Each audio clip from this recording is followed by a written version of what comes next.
Hello ನಮಸ್ಕಾರ ವೀಕ್ಷಕರೇ.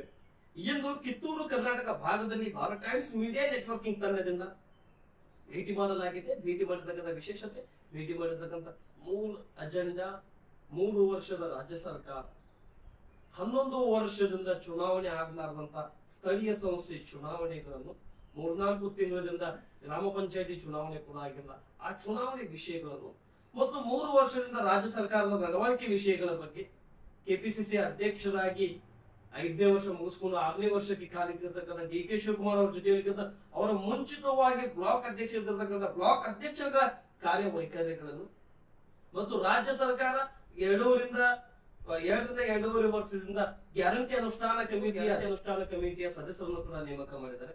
ಮತ್ತು ಬ್ಲಾಕ್ ಅಧ್ಯಕ್ಷರಾಗಿ ಸ್ಥಳೀಯದಲ್ಲಿ ಯಾವ ರೀತಿ ಕೆಲಸಗಳನ್ನು ಮಾಡ್ತಾ ಇದ್ದಾರೆ, 3 ವರ್ಷದಿಂದ ಪಕ್ಷ ಸಂಘಟನೆ, ರಾಜ್ಯ ಸರ್ಕಾರ ಕೊಟ್ಟಿರ್ತಕ್ಕಂಥ ಅಭಿವೃದ್ಧಿ ವಿಷಯಗಳ ಬಗ್ಗೆ ಜನಾಭಿಪ್ರಾಯ ಮತ್ತು ಜನಾಭಿಪ್ರಾಯ ಸಂಗ್ರಹಣೆ, ಜನಾಭಿಪ್ರಾಯ ವಿಚಾರಧಾರೆಗಳಿಗೆ ಏನು ಬರ್ತಾ ಇದೆ, ಇವೆಲ್ಲ ಲೆಕ್ಕಾಚಾರದಲ್ಲಿ ಭಾರತ್ ಟೈಮ್ಸ್ ಮೀಡಿಯಾ ನೆಟ್ವರ್ಕಿಂಗ್ ತಂಡದಿಂದ ಭೇಟಿ ಮಾಡಲಾಗಿದೆ. ಇಂದು ನಾವು ಭೇಟಿ ಕೊಟ್ಟಿರ್ತಕ್ಕಂಥ ಕ್ಷೇತ್ರ ಇದು ನಾನು ಪರಿಚಯ ಮಾಡಿಸಿಕೊಳ್ಳೋದಕ್ಕಿಂತ ಪ್ರತಿಯೊಬ್ಬರಿಗೂ ಚಿರಪರಿಚಿತವಾಗಿರ್ತಕ್ಕಂಥ ಕ್ಷೇತ್ರ, ಧಾರವಾಡ ಜಿಲ್ಲೆಯ ಧಾರವಾಡ ಲೋಕಸಭಾ ಕ್ಷೇತ್ರ ವ್ಯಾಪ್ತಿಯಲ್ಲಿ ಬರುವಂತ ಕಲಘಟಗಿ ಅಳ್ಳಾವರ ವಿಧಾನಸಭಾ ಕ್ಷೇತ್ರದ ಕಾರ್ಮಿಕ ಸಚಿವರಾಗಿ ಮಾನ್ಯ ಶ್ರೀ ಸಂತೋಷ್ ಲಾಲ್ ಮತ್ತು ಬ್ಲಾಕ್ ಅಧ್ಯಕ್ಷರಾಗಿ ಅನ್ನೋದಕ್ಕಿಂತ ಸಂಘಟನೆಯ ಸಾಮಾನ್ಯ ಕಾರ್ಯಕರ್ತನಾಗಿ ನಾಮಕರಣ ಬ್ಲಾಕ್ ಅಧ್ಯಕ್ಷ, ಆದ್ರೆ ನನ್ನ ಕೆಲಸನೇ ಪಕ್ಷ ಸಂಘಟನೆಯ ನಾನು ಸಾಮಾನ್ಯ ಕಾರ್ಯಕರ್ತನಾಗಿ ಮುಂದುವರ್ತಾ ಅಂತ ಮಾನ್ಯ ಶ್ರೀ ಮಂಜುನಾಥ ಗೌಡ ಮುರಳಿ ಅವರು ನಮ್ಮ ಜೊತೆ ಇದ್ದಾರೆ ವೀಕ್ಷಕರೇ. ಆದ್ರೆ ಮುಂದಿನ ದಿನಮಾನಗಳಲ್ಲಿ ಕ್ಷೇತ್ರದಲ್ಲಿ ಜನಾಭಿಪ್ರಾಯ, ಕ್ಷೇತ್ರದಲ್ಲಿ ಜನಸಾಮಾನ್ಯರು ಮಾತನಾಡ್ತಾ ಇರೋದು ಮುಂಬರ್ತಾದ ಸ್ಥಳೀಯ ಸಂಸ್ಥೆ ಜಿಲ್ಲಾ ಪಂಚಾಯತಿ ಚುನಾವಣೆಯಲ್ಲಿ ತಬಕದ ಹೊನ್ನಾಳಿ ಕ್ಷೇತ್ರದಿಂದ ಇವರನ್ನ ಸ್ಪರ್ಧೆ ಮಾಡಿಸ್ಬೇಕಂತ ಕೆಲವೊಂದು ಜನ ಮಾತಾಡ್ತಾ ಇದ್ದಾರೆ. ಆದ್ರೆ ಕೆಲವೊಂದಷ್ಟು ಜನ ಮಾತಾಡ್ತಾ ಇದ್ರೆ ಇವ್ರಿಗೆ ಜಿಲ್ಲಾ ಪಂಚಾಯತಿ ಬೇಡ, ಬೇರೆನೇ ಚುನಾವಣೆ ಕರ್ಕೊಂಡು ಹೋಗಬೇಕು, ಮತ್ತೆ ಇವರು ಯಾವತ್ತು ಜನಸಾಮಾನ್ಯರ ಮುಂದ್ಗಡೆ ಇರಬೇಕು, ಇವ್ರಿಗೆ ಒಂದೇ ಕಡೆ ಕಟ್ಟಿ ಹಾಕೋದು ಬೇಡ ಅಂತ ಕೆಲವೊಂದಿಷ್ಟು ಜನಸಾಮಾನ್ಯರು ಮಾತನಾಡ್ತಾ ಇದ್ದಾರೆ. ಮತ್ತು ಸ್ಥಳೀಯ ಚುನಾವಣೆ ಅದು ಬ್ಯಾಂಕಿಂಗ್ ಸೆಕ್ಟರ್ ಗಳನ್ನಾಗಿರ್ಲಿ, ಅದು ಕೃಷಿ ಸೆಕ್ಟರ್ ಗಳನ್ನಾಗಿರ್ಲಿ, ಪ್ರತಿಯೊಂದರಲ್ಲಿ ಕೂಡ ಇವರು ಗುರುತಿಸ್ಕೊಂಡಿದ್ದಾರೆ. ಬನ್ನಿ ವೀಕ್ಷಕರೇ, ನಮ್ಮ ಜೊತೆ ಕಲಘಟಗಿ ಬ್ಲಾಕ್ ಅಧ್ಯಕ್ಷರಿದ್ದಾರೆ, ಅವ್ರ ಜೊತೆ ಮಾತನಾಡೋಣ. ಈ ಸಂದರ್ಶನ ಜನ ಪ್ರಾರಂಭ ಮಾಡ್ಕೊಳ್ಳೋಣ. ನಮಸ್ಕಾರ ಅಧ್ಯಕ್ಷ. ನಮಸ್ಕಾರ. ನಮಸ್ಕಾರ. ಚೆನ್ನಾಗಿದ್ದೀರಾ? ಕಲಘಟಗಿ ಬ್ಲಾಕ್ ಅಧ್ಯಕ್ಷರು ಚೆನ್ನಾಗಿದೆ ಸರ್. ನನ್ನ ಮೊದಲನೇ ಪ್ರಶ್ನೆ, ತಾವು ಬ್ಲಾಕ್ ಅಧ್ಯಕ್ಷರಾಗಿ ಎಲ್ಲಿವರೆಗೆ ಕಾರ್ಯನಿರ್ವಹಿಸ್ತಾ ಇದ್ದೀರಿ ಮತ್ತು ಕ್ಷೇತ್ರದಲ್ಲಿ ಹೆಸರು ಕೂಡ ಬಹಳ ವಿಸ್ತಾರವಾಗಿ ಜನಸಾಮಾನ್ಯರು ನಿಮ್ಮ ಹೆಸರು ಕೂಡ ತಗೊಂತಾ ಇದ್ದಾರೆ. ಹೇಗೆ ಸಾಧ್ಯ ಸರ್ ಈ ರೀತಿ ಸೆಕೆಂಡ್ ಲೈನ್, ಫಸ್ಟ್ ಲೈನಿಗೆ ಬರೋದು ಶಾಸಕರು, ಸೆಕೆಂಡ್ ಲೈನಿಗೆ ಬರೋದು ಬ್ಲಾಕ್ ಅಧ್ಯಕ್ಷ, ಸೆಕೆಂಡ್ ಲೈನ್ ಹೆಸರು ಶಾಸಕರ ಲೆವೆಲ್ಗೆ ಬರ್ತಾ ಇದೆ, ಅಂದ್ರೆ ಅವ್ರ ಜೊತೆ ಅವ್ರ ಹಿಂಬಾಲಕರಾಗಿ ಅವ್ರ ಪಕ್ಷದ ಕಾರ್ಯಕರ್ತರಾಗಿ ಹೆಸರು ಬರ್ತಾ ಇದೆ. ಈ ರೀತಿ ಹೆಸರನ್ನು ತಾವು ಗಳಿಸ್ಲಿ, ಜನಮನದಲ್ಲಿ ತಾವು ಹೆಸರನ್ನು ಹಚ್ಚಿ ಹಾಕಿಸ್ಕೊಳ್ಳಿ ಅಷ್ಟು ಈಸಿಯಾಗಿ ಸುಲಭ ಅಲ್ಲ. ಹೇಗೆ ಸಾಧ್ಯ, ಯಾವ ರೀತಿ ಮುಂದೆ ಹೋಗ್ತಾ ಇದೆ? ಈಗ ನಾವೇನಿದ್ರು ನಮ್ಮ ನೇತೃತ್ವದಲ್ಲಿ ಹಲವಾರು ಕೆಲಸಗಳನ್ನ ಇಲ್ಲೇ ನಮಗೆ ಮಾಡಲಿಕ್ಕೆ ಹೇಳ್ತಾರೆ. ಆ ಪ್ರಕಾರ ನಾವು ತಾಲೂಕಿನಾಗ ಯಾವುದೇ ಕೆಲಸ ಇರಲಿ, ಮತ್ತು ಸತ್ತಲ್ಲಿ ಇರ್ಬೋದು, ಮದುವೆ ಇರ್ಬೋದು, ಅಥವಾ ಹೆಚ್ಚು ಕಾರಣ ಇರ್ಬೋದು, ಸಿರಿ ಮಾಡೋ ಕಾರಣ ಇರ್ಬೋದು, ಅಥವಾ ಒಂದು ಹಲವಾರು ಹಳ್ಳಿಗಳಲ್ಲಿ ಸಮಸ್ಯೆ ಇರ್ತಾವೆ.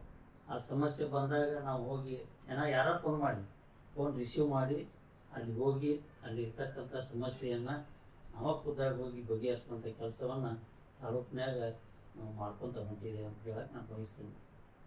ಅದೇ ರೀತಿಯಾಗಿ ಇವತ್ತು ತಾಲೂಕಿನೊಳಗೆ ಭಾಳಷ್ಟು ಸಮಸ್ಯೆಗಳಿರ್ತಾವೆ. ಆ ಸಮಸ್ಯೆ ಬಗೆಹರಿತಿರ್ಬೋಲ್ಲ, ಅಂಥ ಟೈಮ್ದೊಳಗೆ ನಾವು ಫೋನ್ ಮಾಡ್ತಾವೆ, ನೀವು ಬರ್ರಿ ಇಂತಿಂಥ ಸಮಸ್ಯೆ ಇದೆ ಅಂತ ಹೋಗಿ ನಾವು ಖುದ್ದಾಗಿ ಹೋಗಿ ಅಲ್ಲಿ ಸಮಸ್ಯೆಯನ್ನು ಬಗೆಹರಿಸುವಂಥ ಕೆಲಸ ಪ್ರಾಮಾಣಿಕವಾಗಿ ತಾಲೂಕಿನಲ್ಲಿ ಮಾಡ್ತೀವಿ. ಈಗ ನಿಮ್ಮ ಸರ್ಕಾರ ಬಂದು 3 ವರ್ಷ ಆಯ್ತು ಅಂತ ಹೇಳಿದ್ವಿ.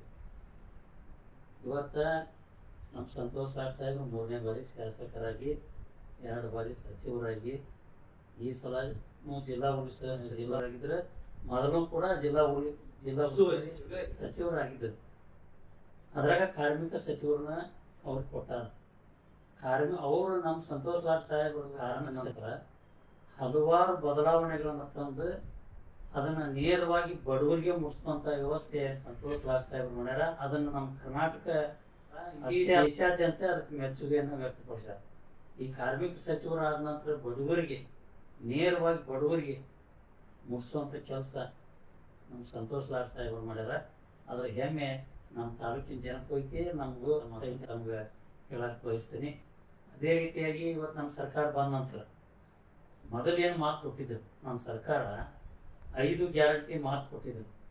ಆ 5 ಗ್ಯಾರಂಟಿಗಳನ್ನು ಸಮರ್ಪಕವಾಗಿ ಯಾವುದೇ ತೊಂದರೆ ಇಲ್ಲಂಗೆ ರಾಜ್ಯದ ಜನತೆಗೆ ಸುಮಾರು 50,000 ಕೋಟಿಗಳನ್ನು ಖರ್ಚು ಮಾಡಿ ನೇರವಾಗಿ ಅವ್ರ ಅಕೌಂಟ್ಗೆ ಮುಟ್ಟಿಸುವಂಥ ಕೆಲಸ ಮೊದಲೇನು ಚುನಾವಣೆ ಪೂರ್ವದಲ್ಲಿ ಮಾತು ಕೊಟ್ಟಿದ್ರೆ ಮಾತಿಗೆ ತಕ್ಕಂತೆ ನಡ್ಕೊಂಡಿದ್ದ ನಮ್ಮ ಸಿದ್ದರಾಮಯ್ಯ ಸರ್ಕಾರ ಅನ್ನುವಂಥ ಮಾತನ್ನು ನಾನು ಹೆಮ್ಮೆಯಿಂದ ಹೇಳಕ್ಕೆ ಬಯಸ್ತೀನಿ ಸರ್.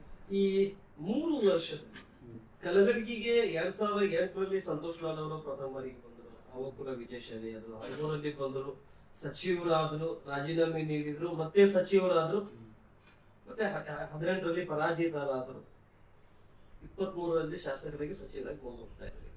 ಈ ಹಿಂದಿನ 2 ಫೀಲ್ಡಿನ ಬಗ್ಗೆ ಮಾತಾಡೋದಕ್ಕಿಂತ ಪೂರ್ವಕವಾಗಿ ಈ ಫೀಲ್ಡಿನ ಬಗ್ಗೆ ಮಾತಾಡೋದು, ಬಹುಮತದ ಸರ್ಕಾರ. ಈ 3 ವರ್ಷದಲ್ಲಿ ಕಲಗಡಗಿಗೆ ನೀವೇನ್ ಪ್ರಾಮಿಸ್ ಮಾಡಿದ್ರಿ, ನೀವಾಯ್ತು ಮತ್ತೆ ನಿಮ್ಮ ಶಾಸಕರಾಯ್ತು. ನಿಮ್ಮ ಶಾಸಕರು ಅನ್ನೋದಕ್ಕಿಂತ ಪೂರ್ವವಾಗಿ ನೀವು ನಮ್ಮ ಪಕ್ಷ ಅಧಿಕಾರಕ್ಕೆ ಬಂದ್ರೆ ನಾವು ಆ ರೀತಿ ಮಾಡ್ತೀವಿ, ಈ ರೀತಿ ಮಾಡ್ತೀವಿ ಅಂತ ಹೇಗಿತ್ತು ಬಹಳಷ್ಟು ಪ್ರಾಮಿಸ್ ಮಾಡಿದ್ರಿ. ಆ ಪ್ರಾಮಿಸ್ ನಲ್ಲಿ ನಿಮ್ಮ ಮನಸ್ಸು ಒಪ್ತಾ ಇರೋದು ಈ 3 ವರ್ಷದಲ್ಲಿ, ನಾನು ಮಾತು ಕೊಟ್ಟಿದ್ದ ಪ್ರಕಾರದಿಂದ ನನ್ನ ಬ್ಲಾಕ್ ಅಧ್ಯಕ್ಷರ ಅವಧಿಯಲ್ಲಿ ಮತ್ತು ನನ್ನ ಕೆಳಗಡೆ ಇದ್ದಿರ್ತಕ್ಕಂಥ ಬೂತ್ ಅಧ್ಯಕ್ಷರುಗಳಿಗೆ ನಾನು ಮಾತು ಕೊಟ್ಟಿದ್ದ ಪ್ರಕಾರ ಯಶಸ್ವಿ ಆಗಿದ್ದಿದೆ ಅಂತ ಅನ್ಸಿದ ಕೆಲಸ ಸರ್. ಯಶಸ್ವಿ ಆಗೈತೆ ಅಂತ ಹೇಳಬೇಕ ನಾವು. ಯಾಕೆ ಹೇಳ್ಬೇಕಂತಂದ್ರೆ ಈಗ ಹೇಳಿದೆ ನಿಮ್ಗೆ ಗ್ಯಾರಂಟಿದು, ಆ ಗ್ಯಾರಂಟಿ ಯೋಜನೆ ಎಷ್ಟು ಅನುಕೂಲ ಆಗೈತಿ ತಮ್ಗೆ ಗೊತ್ತೈತಿ. ಮೊದಲು ಮಾತು ಕೊಟ್ಟಂಗೆ ಆ ಗ್ಯಾರಂಟಿ ಯೋಜನೆಗಳು ಎಲ್ಲರಿಗೂ ಮುಖ್ಯವಂದ್ರೆ ಈಗ ಬಸ್ನ್ಯಾಗ ಹೆಣ್ಮಕ್ಳು ಹೋಗ್ತಾರೆ. ನಾವು ಎಂದೂ ಯಾವ ದೇವ್ರಿಗೆ ಹೋಗಿದ್ದಿಲ್ಲ, ಫ್ರೀಯಾಗಿ ಎಲ್ಲ ದೇವಸ್ಥಾನ ಮುಟ್ಟಿ ಬಂದೇವಿ ಅಂತ ಹಳ್ಳಿಯಾಗ ಹೋದಾಗ ನಮ್ಗೆ ಹೇಳ್ತಾರೆ, ಅಜ್ಜಾರು ಹೇಳ್ತಾರೆ, ನಮ್ಗೆ ನೋಡ್ಪ ಚಹಾ ಕುಡಿಯೋಕೆ ರೊಕ್ಕ ಇರ್ತಿದ್ದಿಲ್ಲ, ಗಿರ್ಮಿಟ್ ತಿನ್ನಕ್ಕೆ ರೊಕ್ಕ ಇರ್ತಿದ್ದಿಲ್ಲ, ನಮ್ಮ ಮಕ್ಕಳು ಸರಿಯಾಗಿ ನೋಡ್ತಿರ್ತಾರೆ ನಮ್ಗೆ. ಅಂಥ ಟೈಮ್ದೊಳಗೆ ನಮ್ಮ ಸರ್ಕಾರ, ಸಿದ್ದರಾಮಯ್ಯ ಸರ್ಕಾರ ತಿಂಗಳ ಏನು ವೃದ್ಧಾಪ್ಯ ವೇತನ ಇರ್ಬೋದು, ಈಗ ತಿಂಗಳ ಮಹಿಳೆಯರಿಗೆ 2,000 ರೂಪಾಯಿ ಕೊಡ್ತೇವೆ, ಗೃಹಲಕ್ಷ್ಮಿ ಆಗಿರ್ಬೋದು, ಮತ್ತೀಗ ಎಲ್ಲ ಕಡೆಗೂ ಬಸ್ ಫ್ರೀ, ಕರೆಂಟಿಗೆ ನಾವು ತಿಂಗಳ 500,000 ರೂಪಾಯಿ ತುಂಬ್ತಿದ್ವಿ. ಅದು ಉಳಿದಿದ್ದು ನಮ್ಮ ಮಂತ್ಯಾನಕ್ಕೆ ಭಾಳಷ್ಟು ಅನುಕೂಲ ಆಗೈತೆ ಅನ್ನುವಂಥ ಮಾತನ್ನು ಹಳ್ಳಿ ಜನರು ಮಾತಾಡ್ತಿರ್ತಾರೆ. ಅಷ್ಟು ಸಾಕು ನಮ್ಗೆ. ಮುಂದೆ ಇದ್ರ ಮೇಲೆ ಇಟ್ಕೊಂಡು ನಾವು ಚುನಾವಣೆ ಮಾಡ್ಬೋದು. ಈ ಗ್ರಾಮ ಪಂಚಾಯತಿ ಹೇಳಿದ್ರಿ, ಗ್ರಾಮ ಪಂಚಾಯತಿಗೆ ಈಗಾಗ ನನ್ನ ಅನಿಸಿಕೆ ಒಂದು, ಈಗ ಅವರೆಲ್ಲ ಇದನ್ನ ಸಿದ್ಧತೆ ಮಾಡ್ಕೊತಾ ಇದ್ದಾರೆ. ಸದ್ಯ ಗ್ರಾಮ ಪಂಚಾಯತಿ ಮಾಡ್ಬೋದು ಅಂತ ನನ್ನ ಅನಿಸಿಕೆ ಐತಿ. 11 ವರ್ಷದ ಚುನಾವಣೆ ಆಗುವ ಜಿಲ್ಲಾ ಪಂಚಾಯತಿ, ತಾಲೂಕ್ ಪಂಚಾಯತಿ 11 ವರ್ಷ ಆಗಿಲ್ಲ, 5ರಿಂದ ಚುನಾವಣೆ ಆಗಿ 11 ವರ್ಷ ಆಯ್ತು. 6 ವರ್ಷ ಚುನಾವಣೆ ಆಗಿ 11 ವರ್ಷ ಆಯ್ತು. ಒಂದು ಫೀಲ್ಡ್ ಮುಕ್ತಾಯವಾಯ್ತು. ಅದು ಮಾಡಿದವ್ರು ಯಾರು? ಒಂದ್ ಸೆಕೆಂಡ್ ಸರ್, ಚುನಾವಣೆ ಫೀಲ್ಡ್ 1 ವರ್ಷ ಮುಕ್ತಾಯವಾಯ್ತು. ಆಮೇಲೆ 2021ಕ್ಕೆ ಅವಧಿ ಮುಗಿಯಿತು, ಹೌದಾ? ನೆಕ್ಸ್ಟ್ 22 ಮಾರುವವರೆಗೂ ಬಿಜೆಪಿ ಮಾಡಲಿಲ್ಲ. ಈಗ ಬಹುಮತ ಸರ್ಕಾರ ನಿಂತಿದ್ದಲ್ಲ, ಹೆಚ್ಚಿಗೆ ಸ್ಥಳೀಯ ಕಾರ್ಯಕರ್ತರು ನಿಮ್ಮ ಮೇಲೆ ಡಿಪೆಂಡ್ ಆಗ್ತಾರಲ್ಲ. 15ನೇ ಇಸ್ವಿ ಒಳಗೆ ನಮ್ದು ಜಿಲ್ಲಾ ಪಂಚಾಯತಿ, ತಾಲೂಕ್ ಪಂಚಾಯತಿ ಆಯ್ತು. 2014 ಆಯ್ತು. 16ರಿಂದ 21ಕ್ಕೆ ಮಾತು ಮಾಡ್ಬೇಕಾಯ್ತು. 21ಕ್ಕೆ ಯಾವ ಸರ್ಕಾರ ಇತ್ತು? ಬಿಜೆಪಿ ಸರ್ಕಾರ ಇತ್ತು. ಅವಾಗ ಯಾಕೆ ಮಾಡಲಿಲ್ಲ ಅವರು? 3 ವರ್ಷ ಅವ್ರು ಮುಂದುವರಿದರು. ಹಂಗೆ ಕೆಲವೊಂದು ಇಷ್ಟು ಕಾರಣಗಳಿಂದ ನಮ್ಮ ಸರ್ಕಾರ ಬಂದಿದ್ದು ಮುಂದುವರಿತಾರೆ. ಈಗ ಖಂಡ್ರೆ ಸಾಹೇಬರು ಮತ್ತು ನಮ್ಮ ಸಿದ್ದರಾಮಯ್ಯ ಸಾಹೇಬರು ಮಾತಾಡಿದರು, ಈ ಸಲ ಜಿಲ್ಲಾ ಪಂಚಾಯತಿ ಮತ್ತು ತಾಲೂಕ್ ಪಂಚಾಯತಿ ಮಾಡ್ಬೇಕು. ಪ್ರಿಯಾಂಕಾ ಖರ್ಗೆ ಅವರು ಗ್ರಾಮೀಣಾಭಿವೃದ್ಧಿ ಸಚಿವರು ಅವ್ರು ಮಾಡ್ತೀವಿ ಅಂತ ಹೇಳಿದ್ರು. ಮತ್ತು ಕೆಲವೊಂದಿಷ್ಟು ಮಂದಿ ಕೋರ್ಟ್ ಬೀಳ್ತಾರೆ, ಅದ್ರ ಸಂಬಂಧ ಡಿಲೇ ಆಗಿರ್ಬೋದು. ಈ ಗ್ರಾಮ ಪಂಚಾಯತಿ ಮಾತ್ರ ಮಾಡ್ತಾರೆ ಅನ್ನುವಂಥ ಭರವಸೆ ನಮ್ಗೆ ಈಗ ಐತಿ. ಗ್ರಾಮ ಪಂಚಾಯತಿ ಮಾಡ್ತಾರೆ. ಗ್ರಾಮೀಣ ಭಾಗದಲ್ಲಿ ವಿಶೇಷವಾಗಿ ಕೆಲವೊಂದಿಷ್ಟು ಕಡೆ ರಸ್ತೆ ಸೌಲಭ್ಯ ಸರಿಯಾಗಿಲ್ಲ. ನನ್ನ ಮೊದಲನೇ ಪ್ರಶ್ನೆ. ಎರಡನೇದು, ಯಾಕಂದ್ರೆ ಕಲಗಡಗಿಗೆ ಬ್ಲಾಕ್ ಅಧ್ಯಕ್ಷರು 2ನೇ ಶಾಸಕರನ್ನ ಅದು ಬ್ಲಾಕ್ ಅಧ್ಯಕ್ಷರು ನಿಮ್ಮ ಪಕ್ಷ. ಹೌದು ಸರ್. ನೆಕ್ಸ್ಟ್ ಶಾಸಕರನ್ನ ಬಿಟ್ಟರೆ ನೆಕ್ಸ್ಟ್ ಈ ಕ್ಷೇತ್ರ ಆಳ್ವಿಕೆ, ಈ ಕ್ಷೇತ್ರ ಕಾಳಜಿಯಾಗಿ ಗಮನ ಇಟ್ಕೊಂಡು ಹೋಗ್ಬೇಕಾಗಿದ್ದು ಬ್ಲಾಕ್ ಅಧ್ಯಕ್ಷರು. ಕಲಗಡಗಿ ಭಾಗದಲ್ಲಿ ಮತ್ತು ಹಲವಾರು ಭಾಗದಲ್ಲಿ ಸರಿಯಾದ ರೀತಿಯಿಂದ ಅಭಿವೃದ್ಧಿಗೆ ಇನ್ನೂ ಪಾತ್ರವಾಗಿಲ್ಲ. ಕೆಲವೊಂದಿಷ್ಟು ಕಡೆ ಬಸ್ಸಿನ ಸೌಕರ್ಯಗಳಿಲ್ಲ, ಕೆಲವೊಂದಿಷ್ಟು ಕಡೆ ರಸ್ತೆ ಸಮಸ್ಯೆ ಇದೆ, ಕೆಲವೊಂದಿಷ್ಟು ಕಡೆ ನೀರಿನ ಸಮಸ್ಯೆ ಇದೆ. ಆ ಊರಿನ ಹೆಸರು ಹೇಳಿದೆ ಅಂದ್ರೂ ಕೂಡ ನಾನು ಹೇಳ್ತೇನೆ ನಿಮಗೆ. ಬೇಡ ಅಂತ ಹೇಳಿದ್ರೆ ನಿಮ್ಗೆ ಗೊತ್ತಿದೆ ಅಂತಂದ್ರೆ ನಾನು ಹೇಳಿದ್ರು ಅದನ್ನ ನೋಡ್ರಿ, ಸಂಪೂರ್ಣವಾಗಿ ನನ್ನ ಗಮನಕ್ಕೆ ತೊಗೊಂಬರ್ತಾರೆ. ತಾಲೂಕಿನಾಗ ಸಂತೋಷ್ ಲಾಡ್ ಸಾಹೇಬರು ನಮ್ಮ ಕುತ್ಕೊಂಡ್ಬರ್ತಾರೆ. ಅವ್ರು ಇಲ್ಲಿ ಏನೋ ಸಮಸ್ಯೆ ಇದ್ರು ಫೋನ್ ಮಾಡಿ ಅಂತ ಹೇಳಿದಾರೆ. ಜನಸಂಪರ್ಕ ಸಭೆ ಮಾಡಿ ಇಡೀ ತಾಲೂಕಿನ್ಯಾಗ ವಿಶೇಷ ಅನುದಾನವನ್ನು ತಂದು ಹೋದ ಸಲ ನಾವು 50 ಕೋಟಿ ತಂದಿದ್ರು, ಆಮೇಲೆ 25 ಕೋಟಿ ತಂದಿದ್ರು. ಎಲ್ಲಿ ರೋಡ್ ಉಳಿದಿಲ್ಲ ನನ್ನ ಪ್ರಕಾರ, ಕೆಲವೊಂದಿಷ್ಟು ಉಳಿದಿರ್ಬೇಕು. ಎಲ್ಲ ರೋಡ್ನು ಗುಣಮಟ್ಟವಾಗಿ ವಿಶೇಷ ಮುಖ್ಯಮಂತ್ರಿ ಅನುದಾನ ತೊಗೊಂಡ್ರೆ ಎಲ್ಲ ರೋಡ್ನು ಕೆಲಸ ಮಾಡುವಂಥ ಕೆಲಸ ನಮ್ಮ ಸಂತೋಷ್ ಲಾಡ್ ಸಾಹೇಬ್ ಮಾಡ್ಯಾರ ಅಂತ ಇವತ್ತು ಹೇಳಕ್ಕೆ ಬಯಸ್ತೇನೆ. ಅದೇ ರೀತಿಯಾಗಿ ಇವತ್ತು 40 ಕೆರೆ ತುಂಬಿಸುವಂಥ ಯೋಜನೆ 2013ರಿಂದ 18 ಒಳಗೆ ನಮ್ಮ ಸಂತೋಷ್ ಲಾಡ್ ಸಾಹೇಬ್ ತಗೊಂಬಂದಿದ್ರು. ಆಮೇಲೆ 18ರಾಗ ಅದು ಓಪನಿಂಗ್ ಆಗಲಿ, 18ರಿಂದ 23 ಮಟ್ಟ ಓಪನಿಂಗ್ ಆಗಲಿಲ್ಲ. 23 ನಂತರ ನಮ್ಮ ಸಂತೋಷ್ ಲಾಡ್ ಸಾಹೇಬರು ಅದಕ್ಕೆ ಚಾಲನೆ ಕೊಟ್ಟರೆ. 40 ಕೆರೆ ತುಂಬಿಸುವಂಥ ಯೋಜನೆಗೆ ಸಂತೋಷ್ ಲಾಡ್ ಸಾಹೇಬರು ಚಾಲನೆ ಕೊಟ್ಟರೆ. ಇನ್ನೂ ಸಿದ್ದರಾಮಯ್ಯ ಕರೆಸಿ ಅದನ್ನ ಚಾಲನೆ ಕೊಡ್ಬೇಕಂತಿತ್ತು. ಅದರೊಳಗೆ ಇವ್ರು ಬಂದು ಕೆರೆ ತುಂಬಿಸುವಂಥ ಯೋಜನೆಯನ್ನು ಮಾಡಿದರು. ಇದಷ್ಟಕ್ಕೆ ಸಾಕಾಗಿಲ್ಲ ಅಂತೇಳಿ ಸುಮಾರು ಮಾತ್ರ 3 ಕೆರೆಗೆ 200 ಕೋಟಿ ಅನುದಾನ ಸ್ಯಾಂಕ್ಷನ್ ಮಾಡಿಸ್ಕೊಂಡ್ರೆ ಈಗ ಅದನ್ನು ಕೆಲಸ ಪ್ರಾರಂಭ ಮಾಡ್ಯಾರ. ಆಮೇಲೆ ತಾಲೂಕಿನೊಳಗೆ ರೈತರಿಗೆ ಅನುಕೂಲ ಆಗಲಿ ಅಂತೇಳಿ JCBಯನ್ನು ಬಿಟ್ಟು ಭಾಳಷ್ಟು ರೈತರಿಗೆ ಅಥವಾ ನಮ್ಮ ಹೊಲ ನಮ್ಮ ರಸ್ತೆಗೆ ಅನುಕೂಲ ಆಗಲಿ ಅಂತೇಳಿ ತಾಲೂಕಿನ ತುಂಬ 2 JCB ಇಟ್ಟು ಕೆಲಸವನ್ನು ಮಾಡಿರ್ತಕ್ಕಂಥ ತಮಗೆ ಗೊತ್ತಿದ್ದ ವಿಷಯ. ಅದರ ಜೊತೆಗೆ ಇವತ್ತು ಸುಮಾರು 5 ಮೊಬೈಲ್ ಕ್ಲಿನಿಕನ್ನು ಮಾಡಿ ಪ್ರತಿ ವಾರಕ್ಕೊಮ್ಮೆ ಒಂದು ಹಳ್ಳಿಗೆ ವಿಸಿಟ್ ಮಾಡುವಂಥ ಕೆಲಸ ನಮ್ಮ ರಾಜ್ಯದೊಳಗೆ ಯಾರು ಮಾಡ್ಯಾರ ಗೊತ್ತಿಲ್ಲ, ಆದರೆ ನಮ್ಮ ಸಂತೋಷ್ ಲಾಡ್ ಸಾಹೇಬ್ ಮಾಡ್ಯಾರ. ಅದು BP ಗುಳಿಗಿರಲಿ ಇರಲಿ, ಶುಗರ್ ಇರಲಿ, ಎಲ್ಲ ಚೆಕಪ್ ಮಾಡಿ ಆ ಗುಳಿಗೆಯನ್ನು ಉಚಿತವಾಗಿ ಕೊಡ್ತಕ್ಕಂಥದ್ದು ಚುನಾವಣೆ ಪೂರ್ವದೊಳಗೂ ಕೊಟ್ಟಿವಿ.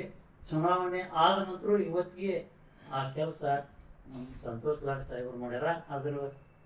ಇದರಿಂದ ಭಾಳಷ್ಟು ಮುದುಕಿಯರಿಗೆ ಅನುಕೂಲ ಆಗಿದೆ ಅಂತೇಳಿ ಎಲ್ಲರೂ ನಮಗೆ ಅವ್ರು ರಿಪೋರ್ಟ್ ಕೊಡ್ತಾರೆ. ಅದು ನಮಗೆ ಹೆಮ್ಮೆ. ಸರಿ. ಈ ಕೆಲವೊಂದಿಷ್ಟು ವಿಧಾನಸಭೆ ಕ್ಷೇತ್ರದಲ್ಲಿ ಜನ ಮಾತನಾಡ್ತಾರೆ. ಶಾಸಕರು ಜಿಲ್ಲೆ ಧಾರವಾಡಕ್ಕೆ ಕೆಲವೊಬ್ಬರಿಗೆ ಬರ್ತಾರೆ, ಅಲ್ಲಿಂದ ಹತ್ತಿರ ಆಗುತ್ತೆ, ಅಳ್ಳಾವರ್ತು ಕಲಗಡಿಗೆ ಕಡೆ ಹೆಚ್ಚಿಗೆ ಗಮನ ಹರಿಸ್ತಾ ಇಲ್ಲ. ಒಂದ್ ದಿವಸದಲ್ಲಿ ಬರ್ತಾರೆ, ಸ್ಟೇ ಆಗ್ತಾರೋ, ಒಂದೊಂದು ದಿನ ಸ್ಟೇ ಆಗ್ತಾರೋ, ಒಂದೊಂದು ದಿನ ಸ್ಟೇ ಆಗೋದಿಲ್ಲ, ಹೊರಳಿ ವಾಪಸ್ ಹೋಗ್ಬಿಡ್ತಾರೆ.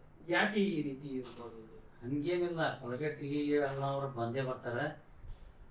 ಈಗ ಕಾರ್ಮಿಕ ಅಳ್ಳಾವರಕ್ಕೆ ಹೆಚ್ಚಿಗೆ ಬರ್ತಾರೆ ಪಕ್ಕದಲ್ಲಿ ಇರೋದ್ರಿಂದ. ಆದ್ರೆ ಕಲಗಡಿಗೆ ಯಾಕೆ ಕೊಡ್ತಾ ಇದ್ರಿ ನೀವು ಅಂತ ತಿಳ್ಕೊಂಡ್ರಿ? ಹಂಗೇನಿಲ್ಲ, ಇಲ್ಲಿ ಯಾವಾಗ ಸಮಸ್ಯೆ ಇರ್ತಾವ ಅವ್ರು ಬಂದೇ ಬಂದಾರ, ಸ್ಟೇನೂ ಉಳಿದಾರ. ಜನಸಂಪರ್ಕ ಸಭೆಯನ್ನು ಮಾಡಿ ಎಲ್ಲೆಲ್ಲಿ ತೊಂದರೆ ಐತಿ ಎಲ್ಲ ತಾಲೂಕು ಮಟ್ಟದ ಅಧಿಕಾರಿಗಳಿಗೆ ಸೂಚನೆಯನ್ನು ಕೊಟ್ಟು ಪರಿಹರಿಸುವಂಥ ಕೆಲಸವನ್ನು ಸಂತೋಷ್ ಲಾಡ್ ಸಾಹೇಬ್ರು ಮಾಡಿಲ್ಲ ಅಂತ ಹೇಳಕ್ ಬಂದಿಲ್ಲ. ಎಲ್ಲಿ ನಿಮ್ಗೆ ಗೊತ್ತೈತಿ, ಎಲ್ಲಾರ ಏನಾರು ಸಮಸ್ಯೆ ಏನಾರು ಇದು ಐತಿ ಅಂದ್ರೆ ತಕ್ಷಣ ಅಲ್ಲೇ ನಮಗಾಗಲಿ, PAಗಳಿಗಾಗಲಿ, ಅಧಿಕಾರಿಗಳಿಗಾಗಲಿ ನೇರವಾಗಿ ಫೋನ್ ಮಾಡಿ ಅದನ್ನು ಬಗೆಹರಿಸೋ ಕೆಲಸವನ್ನು ಮಾಡಿಲ್ಲ ಅಂತ ಹೇಳಕ್ ಆಗಲ್ಲ. ಸರಿ ಮುಗಿಸಿದ. ನಾನು ಜಿಲ್ಲಾ ಪಂಚಾಯತಿ ಕ್ಷೇತ್ರ ಕಡೆ ಹೋಗ್ತಾ ಇದ್ದೆ. ತಬಕದ ಹೊನ್ನಾಳಿ ಜಿಲ್ಲಾ ಪಂಚಾಯತಿ ಕ್ಷೇತ್ರದಿಂದ ನಿಮ್ಮ ಹೆಸರು ಕೇಳಿ ಬರ್ತಾರೆ. ಮುಂದಿನ ಸ್ಥಳೀಯ ಸಂಸ್ಥೆ ಚುನಾವಣೆಗೆ, ಬ್ಯಾಂಕಿಂಗ್ ಸೆಕ್ಟರ್ ಚುನಾವಣೆಯಲ್ಲಿ ಮತ್ತು ಕೃಷಿ ಚುನಾವಣೆಯಲ್ಲಿ ಮುಂದಿದೆ. ಒಂದು ರೈತರಿಗೆ ಅನುಕೂಲ ಆಗುವಂತ ಪ್ರತಿಯೊಂದು ಡಿಪಾರ್ಟ್ಮೆಂಟ್ ನಲ್ಲಿ ಕೂಡ, ಪ್ರತಿಯೊಂದು ಚುನಾವಣೆಯಲ್ಲಿ ಕೂಡ ನೀವು ಇಟ್ಟಿದ್ದೀರಿ.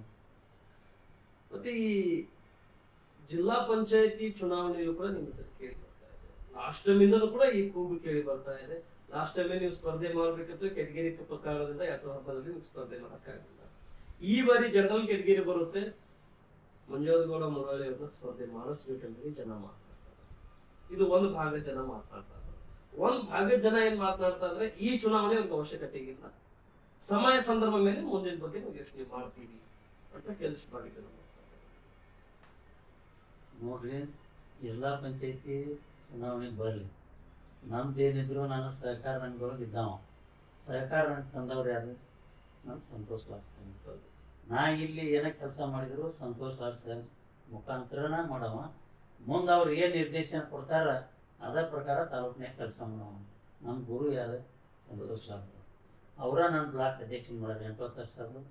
ಅವ್ರು ಏನು ಹೇಳ್ತಾರೆ ಪ್ರಾಮಾಣಿಕವಾಗಿ ತಾಲೂಕಿನಲ್ಲಿ ಆ ಕೆಲಸವನ್ನು ಮಾಡೇನೆ ಹೆಮ್ಮೆಯಿಂದ ಹೇಳಕ್ಕೆ ನಾನು ಬಯಸ್ತೇನೆ.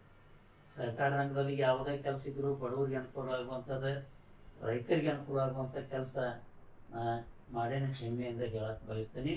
ಆಮೇಲೆ ಪಕ್ಷದ ಸಂಘಟನೆಗೆ ತಮ್ಗೆ ಗೊತ್ತೈತಿ, ನಮ್ಮ ರಾಜ್ಯಾಧ್ಯಕ್ಷರಾದಂಥ ಸನ್ಮಾನ್ಯ ಶ್ರೀ DK ಶಿವಕುಮಾರ್ ಸಾಹೇಬರು ಯಾವ ಥರ ಕೆಲಸ ಮಾಡ್ತಾರೆ ಅವ್ರು ಅಧ್ಯಕ್ಷರಾಗಿದ್ದರಿಂದ ಯಾವುದೂ ಮುಲಾಜಿಲ್ಲ ಅವ್ರಿಗೆ. ಏನು ನಾವು ಕೆಲಸ ಸರಿ ಮಾಡಲಿಲ್ಲ ಅಂದ್ರೆ ನಿಮ್ಗೆ ಕೆಟ್ಟು ಹೋಗ್ತೀವಿ ಅಂತ ನೇರವಾಗಿ ಹೇಳ್ತಾರೆ. ಅಂಥ ಒಂದು ಸಂದರ್ಭದಲ್ಲಿ ನಾವು ಆ ಒಂದು ಇದನ್ನು ಕೆಲಸವನ್ನು ನಮ್ಮ ಮೊದಲು ಇಟ್ಕೊಂಡು ನಾವು ಪಕ್ಷ ಸಂಘಟನೆ ಮುಖಾಂತರ ಸಂತೋಷ್ ಲಾಡ್ ಸಾಹೇಬ್ರ ಏನು ಹೇಳ್ತಾರೆ ತಾಲೂಕಿನಾಗ ಕೆಲಸ ಮಾಡ್ಕೊಂಡು ಹೋಗೋರು. ಆದರೆ ನಮ್ಮ ಡಿ ಕೆ ಶಿವಕುಮಾರ್ ಅವರು ಅಧ್ಯಕ್ಷರಾದ ನಂತರ ಇಡೀ ರಾಜ್ಯದಲ್ಲಿ ಹಲವಾರು ಬದಲಾವಣೆಗಳನ್ನು ಮಾಡಿ ಈ ಸರ್ಕಾರ ರಚನೆ ಮಾಡಲಿಕ್ಕೆ ಸಿದ್ದರಾಮಯ್ಯ ಸಾಹೇಬ್ರದ ಮತ್ತು ನಮ್ಮ ಡಿ ಕೆ ಶಿವಕುಮಾರ್ ಸಾಹೇಬ್ರದ ಬಹಳ ಕೆಲಸ ಐತಿ, ಭಾಳಷ್ಟು ಶ್ರಮ ಐತಿ ಅನ್ನುವಂಥ ಮಾತನ್ನು ನಮ್ಗೆ ಬಯಸ್ತೇನೆ. ಸರಿ ಸರ್, ಇದರಲ್ಲಿ ನಾನು ಕೇಳ್ತಾ ಒಂದು ಪ್ರಶ್ನೆ ಸರಿ ಇದೆಯೋ ತಪ್ಪು ಇದೆಯೋ ನನಗೆ ಗೊತ್ತಿಲ್ಲ, ಆದರೆ ಇದು ನನ್ನ ಪ್ರಶ್ನೆಯಲ್ಲ, ಕ್ಷೇತ್ರದಿಂದ ಬರ್ತಾ ಇದ್ದ ಮುಂದೆ ಡಿಲಿಮಿಟೇಷನ್ ಸಂದರ್ಭ ಬಂದರೆ ಸಂತೋಷ್ ಲಾಡ್ ಅವರು ಬೇರೆ ಕ್ಷೇತ್ರಗಳಿಗೆ ಮುಖ ಮಾಡ್ತಾರೆ ಅಥವಾ ಪ್ರತ್ಯೇಕದಲ್ಲಿ ಹೋಗ್ತಾರೆ ಅನ್ನೋದ ವಿಷಯಕ್ಕೂ ನಾವು ಬರ್ತಾರೆ. ಮತ್ತು ಕಲಗಡಿಗೆಗೆ ಯಾರು ಅಂತ ಕೇಳಿದಾಗ ಈಗಿನ ಬ್ಲಾಕ್ ಅಧ್ಯಕ್ಷರು ಮತ್ತು ಈಗಿನ ಪಕ್ಷದ ಫ್ರಂಟ್ ಲೈನ್ ನಲ್ಲಿ ಗುರುತಿಸ್ಕೊಂಡು ಬರ್ತಾ ಇರುವಂತವರು ಅವರನ್ನೇ ಸಂತೋಷ್ ಲಾಡ್ ಅವ್ರನ್ನ ರೆಡಿ ಮಾಡ್ತಾ ಇದ್ದಾರೆ ಅನ್ನುವಂತ ಇದೊಂದು ಕೆಲವಿಷ್ಟು ಮೂಲೆಯಿಂದ ಇದೊಂದು ಸುದ್ದಿ ಹರಡ್ತಾ ಇದೆ. ಹೌದಾ ಸರ್, ಇದು ಸತ್ಯ ಇದೆ? ನೋಡ್ರಿ, ನಾನು ಹಾಗೆ ಹೇಳಿದೆ ನಿಮ್ಗೆ, ಏನಿದ್ರು ಸಂತೋಷ್ ಲಾಡ್ ಸಾಹೇಬ್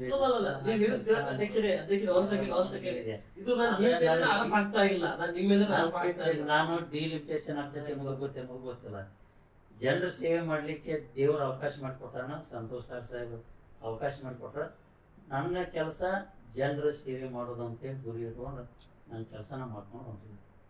ಅದು ಮುಂದೆ ಸಾಹೇಬ್ರು ಏನು ತೀರ್ಮಾನ ತಗೊಂತಾರ ನಮ್ಮ ಲಾಡ್ ಸಾಹೇಬರು ಅದ್ರ ಪ್ರಕಾರ ನಮಗೆ ಇನ್ನು 2 ವರ್ಷ ನಿಮ್ಮ ಗಮನಕ್ಕೆ ಬರುವಂತ ಅಭಿವೃದ್ಧಿ ನಿಮ್ಮ ಸಚಿವರ ಆಪ್ತ ಭಾಗದಲ್ಲಿ ನೀವು ಇದ್ದಂತ ಸಂದರ್ಭ ಸರ್ ಇಂಥವರಿಂದ ಇನ್ನೊಂದ ಬೇಡಿಕೆ ಬಂದಿದೆ ಅಂತ ಹೇಳಿ ಯಾವ ಅಭಿವೃದ್ಧಿ ಬಗ್ಗೆ ಕಲಿಸ್ತಾ ಈಗ ಹೆಚ್ಚಿಂದ ನಮ್ಮ ಹಳ್ಳಿಗೆ ಹೋದಲ್ಲೇ ನೀರಾವರಿ ಬೇಕಂತಿರ್ತಾರೆ.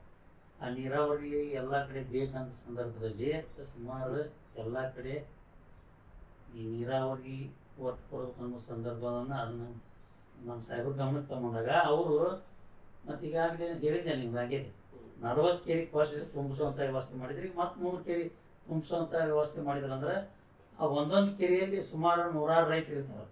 ಅದರಿಂದ ಅನುಕೂಲ ಆಕೈತಿ ಅನ್ನುವಂಥದ್ದು ಭಾವನೆ ನಮ್ಗೆ ಐತಿ. ಅದನ್ನು ಸಂತೋಷ್ ಲಾಡ್ ಸಾಹೇಬರು ಮಾಡ್ಯಾರ.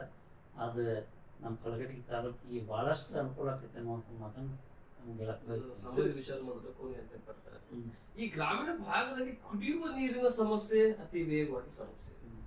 ಈ ಜೂನ್ ತಿಂಗಳಿಂದ ತಗೊಂಡು ನವೆಂಬರ್ ತಿಂಗಳವರೆಗೆ ಈ ಸಮಸ್ಯೆ, ಡಿಸೆಂಬರ್ ತಿಂಗಳವರೆಗೆ ಈ ಸಮಸ್ಯೆ ಯಾವುದೂ ಇರಲ್ಲ. ಇಲ್ಲಿಂದ ಬರ್ತಾ ಇರೋದು 3 ತಿಂಗಳಿಂದ 4 ತಿಂಗಳು ಬೇಸಿಗೆಗಾಲ ಸಮಸ್ಯೆ. ಇದ್ರ ಬಗ್ಗೆ ಏನಾದ್ರೂ ಗಮನ ತಗೊಂಡ್ರು? ಈಗ ಜಲ್ ಜೀವನ್ ಮಿಷನ್ ಇದೆ, ಅದಕ್ಕೆ ನಲ್ಲಿ ಕಾಲಿನ ಬೀಳ್ತಾ ಇದೆ, ಅದರಲ್ಲಿ ನೀರೇ ಬರ್ತಾ ಇಲ್ಲ. ಈಗಾಗಲೇ ಅದನ್ನ ಪೈಪ್ಲೈನ್ ಕೂಡ ಮಾಡ್ಯಾರ. ಎಲ್ಲೆಂಟು ಇವರು ಕಲಗಟ್ಟಿಗೆ ಅಂತೂ ಸಮಸ್ಯೆ ಇಲ್ಲಿ 24x7 ಹಂಗೂ ಹಳ್ಳಿಗೆ ಮಾಡ್ಲಿಕ್ಕೆ ಎಲ್ಲ ಥರದ ವ್ಯವಸ್ಥೆ ಮಾಡ್ಯಾರ. ಅದರಿಂದ ಶೀಘ್ರ ಪೂರ್ಣಗೊಳ್ತದೆ. ಎಲ್ಲಿಂದ ತರ್ತಾ ಇದ್ರು ಸರ್ ನೀರು? ಅದಕ್ಕೆ ಸರಿ, ಎಲ್ಲಿವರೆಗೆ ರೀಚ್ ಆಗಬಹುದು? ಯಾವಾಗ ಸಿಗಬಹುದು? ಅಲ್ಲ, ಯಾವಾಗ ಸಿಗಬಹುದು? ಸಿಗ್ಬೋದು ಅಂದ್ರೆ ಈಗ ವರ್ಕ್ ಅಂತೂ ಚಲೋ ಐತೆ. ಭಾಳ ಅಂದ್ರೆ ಇನ್ನೊಂದು ತಿಂಗಳು 2 ತಿಂಗಳೊಳಗೆ ಇದನ್ನ ಮಾಡುವಂಥ ವ್ಯವಸ್ಥೆಯನ್ನು ಎಲ್ಲ ಥರದಿಂದ ಸಂತೋಷ ಮಾಡೋದು. ಸರಿ, ಓಕೆ. ನನ್ನ ಮತ್ತೆ ಅದೇ ಪ್ರಶ್ನೆ ಕೇಳ್ತಾ ಇದ್ದೀವಂತ ಬೇಜಾರಾಗ್ತದೆ. ಜಡ್ಪಿಗೆ ಹೋಗುವಂತ ಮುಖ ಇದೆಯಾ? ಇಲ್ಲ ನೋಡಿ, ನಾನು ಒಂದೇ ಮಾತು ಹೇಳಿದೆ ನಿಮ್ಗೆ. ನಾ ಏನಿದ್ರು KCC ಬ್ಯಾಂಕಿಂಗ್ ನಿಲ್ಬೇಕಾದ್ರೆ ಸಂತೋಷ್ ಲಾಡ್ ಸಾಹೇಬ್ರ ಬಳಗ ನಾನು KCC ಬ್ಯಾಂಕಿಂಗ್ ನಿಲ್ಲಿಸಿ ನನಗೆ ಇದಕ್ಕೆ ಎಲ್ಲ ಥರದಿಂದ ಪ್ರೋತ್ಸಾಹ ಕೊಟ್ಟರೆ. 1ನೇ ಸಲನೂ ಗೆದ್ವಿ, 2ನೇ ಸಲನೂ ಗೆಲ್ಸಿದ್ರೆ, 3ನೇ ಸಲನೂ ಜನ ಒಳ್ಳೆ ವರ್ಕ್ ಮಾಡ್ತಾನಂತ ಗೆಲ್ಸಿದ್ದಾರೆ. ಮುಂದೆ ಜನರ ತೀರ್ಮಾನ, ನಮ್ಮ ಸಂತೋಷ್ ಲಾಡ್ ಸಾಹೇಬ್ರ ತೀರ್ಮಾನ, ಸಂತೋಷ್ ಲಾಡ್ ಸಾಹೇಬ್ರ ಬಳಗದ ತೀರ್ಮಾನ. ಅವರು ಮುಂದುವರಿದ್ರೆ ಬೇಡಪ್ಪ ಅಂದ್ರೆ ಹಿಂಗೆ ನಮ್ಮ ಐತಿ. ಥ್ಯಾಂಕ್ ಯು, ತುಂಬ ಧನ್ಯವಾದಗಳು. ಇಷ್ಟೊತ್ತಿನವರೆಗೆ ಭಾರತ್ ಟೈಮ್ಸ್ ಮೀಡಿಯಾ ನೆಟ್ವರ್ಕಿಂಗ್ ತಂಡಕ್ಕೆ ನಮ್ಮ ವಿಚಾರಧಾರೆಗಳನ್ನು ತಿಳಿಸ್ಕೊಟ್ಟದಕ್ಕೆ ಯಾವುದೇ ರೀತಿಯಾಗಿ ನಾವು ಭಾಗವಹಿಸೋಕೆ ಪ್ರಯತ್ನ ಪಟ್ಟರು ಕೂಡ ನೀವು ಆಕಾಂಕ್ಷಿ ಅಂತ ಎಲ್ಲೂ ಕೂಡ ಹೇಳಿಲ್ಲ.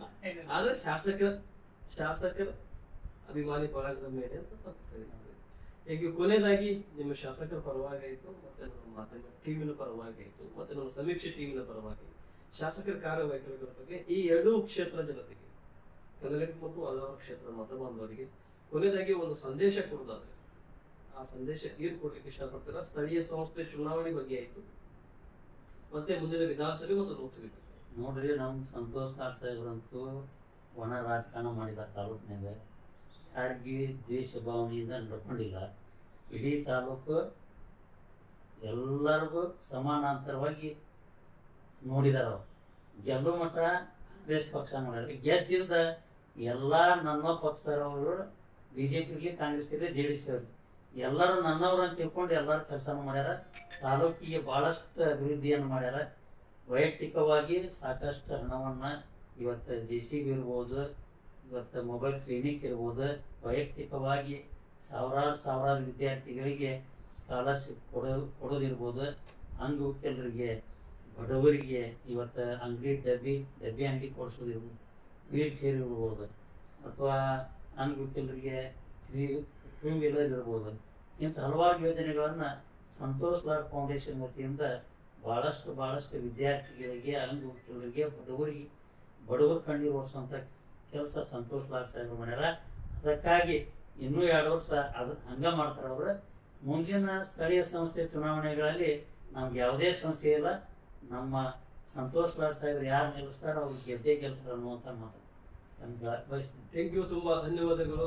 ಇಷ್ಟದವರೆಗೆ ನಿಮಗೆ ಸಮಯ ಮಾಡಿಕೊಟ್ಟಿದ್ದಕ್ಕೆ ಮತ್ತು ನಿಮ್ಮ ವಿಚಾರಧಾರೆಗಳನ್ನು ಪ್ರತಿನಿಧಿಸಿದ್ದಕ್ಕೆ ಭಗವಂತ ನಿಮ್ಮ ಶಾಸಕರನ್ನ, ಈ ಬ್ಲಾಕ್ ಅಧ್ಯಕ್ಷರಾಗಿರ್ತಕ್ಕಂಥ ಮಂಜುನಾಥ್ ಮುರಳಿಯವರನ್ನು ಇದೇ ರೀತಿ ಖುಷಿಯಾಗಿ ಕ್ಷೇತ್ರದ ಜನತೆಯ ಕೆಲಸ ಮಾಡಲಿಕ್ಕೆ 24x7 ನಿಮ್ಮನ್ನು ನೋಡ್ತಾ ಇದ್ರೆ, ಬ್ಲಾಕ್ ಅಧ್ಯಕ್ಷರಿದ್ರೆ ಈ ರೀತಿ ಇರ್ಬೇಕಂತೀವಿ. ನಾನು ಮಾಧ್ಯಮ ಮುಂದಗಡೆ ನಮ್ಮ ಸಮೀಕ್ಷೆ ಟೀಮ್ ಮುಂದೆ ಮಾತಾಡ್ತಾ ಇಲ್ಲ. ಕಿತ್ತೂರು ಕರ್ನಾಟಕ, ಕಲ್ಯಾಣ ಕರ್ನಾಟಕ ಭಾಗದಲ್ಲಿ ಬಹಳಷ್ಟು ವಿಧಾನಸಭಾ ಕ್ಷೇತ್ರದ ಬ್ಲಾಕ್ ಅಧ್ಯಕ್ಷನಾಗಬೇಕು. ತತ್ರ ಇಲ್ಲಿವರೆಗೆ ನಾನು ಒಂದು 500ವರೆಗೆ ಕೂಡ ರೀಚ್ ಆಗಿದ್ದೀನಿ ಅಂತ ನಾನು ಅನ್ಕೊಂಡಿದ್ದೇನೆ. ಆದ್ರೆ ನಿಮ್ಮಂತ ಬ್ಲಾಕ್ ಅಧ್ಯಕ್ಷನ ಬಹಳ ಕಡಿಮೆ ನೋಡಿದ್ದೀನಿ. ಯಾಕಂದ್ರೆ ಬ್ಲಾಕ್ ಅಧ್ಯಕ್ಷರಂದ್ರೆ ಒಂದು ಸಾದಾ ಸೀದಾ ವ್ಯಕ್ತಿಯಾಗಿ ಒಬ್ಬರ ಮೇಲೆ ಡಿಫೆಂಡ್ ಆಗಿ ಕೆಲಸ ಮಾಡ್ತಾರಲ್ಲ, ನೀವು ಡಿಫೆಂಡ್ ಆಗಿಲ್ಲ. ನನ್ನ ಕೆಲಸ ಜವಾಬ್ದಾರಿ ಕೊಟ್ಟಿದ್ದಾರಲ್ಲ, ದಿನನಿತ್ಯ ಬೆಳಗ್ಗೆ ಆ ಕೆಲಸ. ಆದ್ರೆ ಕೆಲವೊಂದಿಷ್ಟು ಬ್ಲಾಕ್ ಅಧ್ಯಕ್ಷರಿಗೆ ಗೆರೆ ಹಾಕೊಡ್ಬೇಕು. ಶಾಸಕರುಗಳು ಮತ್ತು ಡಿಫೀಟ್ ಆಗಿರ್ತಕ್ಕಂಥ ಅಭ್ಯರ್ಥಿಗಳು, ಶಾಸಕರು ಗೆರೆ ಹಾಕೊಡ್ಬೇಕು. ನಾನು ಇದನ್ನ ಮಾಡ್ಬೇಕು, ಇಲ್ಲಿ ಹೋಗ್ಬೇಕು, ಅಲ್ಲಿ ಹೋಗ್ಬೇಕಂತ ಹೇಳಿ ಆ ಗೆರೆ ಹಾಕುವವರೆಗೆ ಅವ್ರ ಗಾಡಿ ಸ್ಟಾರ್ಟೇ ಆಗೋದಿಲ್ಲ. ಆದ್ರೆ ನಿಮ್ಮ ಗೆರೆಗೆ ಅಂತ್ಯ ಇರೋದು ಏನಂತ ಹೇಳಿದ್ರೆ, ನನಗೆ ಎಲ್ಲಿವರೆಗೆ ಸ್ಥಾನ ಇದೆ ಅಲ್ಲಿವರೆಗೆ ನನ್ನ ಪಕ್ಷ ಸಂಘಟನೆ ಮತ್ತು ಪಕ್ಷದ ಮತ್ತು ಸರ್ಕಾರದ ಕಾರ್ಯವೈಖರಿಗಳ ಬಗ್ಗೆ ಆದಾಯದ ಪಕ್ಷದಲ್ಲಿ ಇರಲಿ, ವಿರೋಧ ಪಕ್ಷದಲ್ಲಿ ಇರಲಿ, ಆದಾಯದಲ್ಲಿ ಇದ್ರೆ ಆದಾಯದ ಪರವಾಗಿ ಇರತಕ್ಕಂಥ ಡೆವಲಪ್ಮೆಂಟ್ ಬಗ್ಗೆ ತೋರಿಸ್ಕೊಡೋದು, ವಿರೋಧ ಪಕ್ಷದಲ್ಲಿ ಇದ್ರೆ ಅವ್ರಿಗೆ ಬಿಸಿ ಯಾವ ರೀತಿ ಮುಟ್ಟಿಸ್ಬೇಕು ಅದರ ಬಗ್ಗೆ ತಾವು ರುಚಿ ಮೂಡಿಸೋ ಕೆಲಸ ಮಾಡ್ತಾ ಇರ್ತೀರಲ್ಲ. ಇಂಥ ಶಾಸಕರನ್ನ ಪಡ್ಕೊಂಡಿರ್ತಕ್ಕಂಥ ನಿಮ್ಮ ಪುಣ್ಯ ಮತ್ತು ಪಕ್ಷದ ಕಾರ್ಯಕರ್ತರು ಇಂಥ ಬ್ಲಾಕ್ ಅಧ್ಯಕ್ಷನ ಪಡೆದಿರ್ತಕ್ಕಂಥದ್ದು ಅವ್ರ ಸೌಭಾಗ್ಯ ಅಂತ ನಾನು ಅನ್ಬೋದು. ಯಾಕಂದ್ರೆ ಈ ಮಾತು ನಾನು ಹೇಳ್ತಾ ಇರೋದು ಹೊಗಳಿಕೆಗಲ್ಲ ಸರ್. ನಾನು ಬಹಳಷ್ಟು ಕಡೆ ನಾನು ಅಡ್ಡಾಡಿದ್ದೇನೆ, ಬಹಳಷ್ಟು ಕಡೆ ನಾನು ನೋಡಿದ್ದೇನೆ. ಆದ್ರೆ ಈ ರೀತಿ ಬ್ಲಾಕ್ ಅಧ್ಯಕ್ಷನ ನಾನು ನೋಡೋದು ತುಂಬಾ ಕಡಿಮೆ.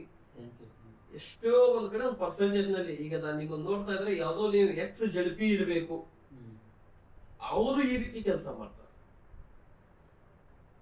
ಆ ರೀತಿ ಕೂಡ ಇರ್ತಾರೆ. ಆದ್ರೆ ಭಗವಂತ ನಿಮಗೆ ಇದೇ ರೀತಿ ಆ ಸೌಭಾಗ್ಯ ಆಗಿರ್ಲಿ ಮತ್ತು ಆದಷ್ಟು ಬೇಗ ವಿಧಾನ ಪರಿಷತ್ಗೆ ಆದಷ್ಟು ಬೇಗ ಜಿಲ್ಲಾ ಪರಿಷತ್ಗೆ ಹೋಗುವಂತ ಅವಕಾಶ ಸಿಗಲಿ ಮತ್ತು ಮುಂದಿನ ಚುನಾವಣೆ ಕೂಡ ಹೋಗುವಂತ ಅವಕಾಶ ಸಿಗಲಿ ಅಂತ ಸಂದೇಶ ಮುಗಿಸ್ತಾರೆ. ನಮಸ್ತೆ. Thank you. ಕೊನೆಯದಾಗಿ ನಾವು ಹೇಳೋಕ್ಕಿಂತನೂ ಜನ ನಮ್ದು ಹೇಳಿದ್ರೆ ಚಲೋ. ಇಷ್ಟು ಹೇಳಿ ನಮ್ಮ